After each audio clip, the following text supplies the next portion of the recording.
Servus, wie ihr gerade gesehen habt, Sommerräder sind drauf. Was haben wir genommen? Outtech Club Racing, das sind sehr, sehr günstige Felgen. Eine Felge wiegt 9,2 Kilo ohne Sensor.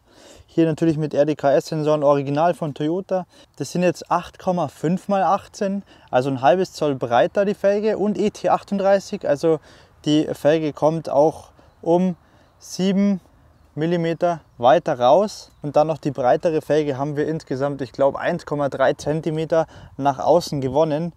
Wo man jetzt ist das Rad eingeschlagen, aber ihr habt gerade in den Videos gesehen, dass die Felge schon besser im Rathaus steht. Auf jeden Fall als die Originale mit dem 8x18 ET45. Erstmal haben wir jetzt hier den Michelin Pilot Sport 4S wieder drauf montiert auf die Felge.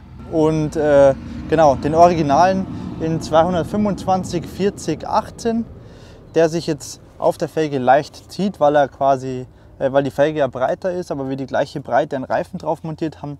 Und die werde ich erstmal ein bisschen ausprobieren, abfahren. Und wenn dann neue draufkommen, werden wahrscheinlich breitere draufkommen. Ich weiß noch nicht, wie breit genau. Ich denke da so an 255er auf einer 8,5er Felge. Da bin ich gespannt, wie das ausschaut, wie weit die Seitenwand dann raussteht. Also ob die raussteht oder ob es ziemlich bündig ist dann. Das werden wir dann alles sehen. Aber jetzt erstmal Sommerräder drauf. Das Auto fährt so viel ruhiger, so viel schöner. Die Felgen sind leicht, also relativ leicht, sind nicht teuer. Und ich denke, da haben wir einen ganz guten Deal gemacht für den Anfang. Und werden schauen, was wir in nächster Zeit so auf dem Auto fahren. Man sieht, hier ist es noch viel zu hoch. Passt die Katze drunter, muss die Karre runter, sagt man ja ab und zu.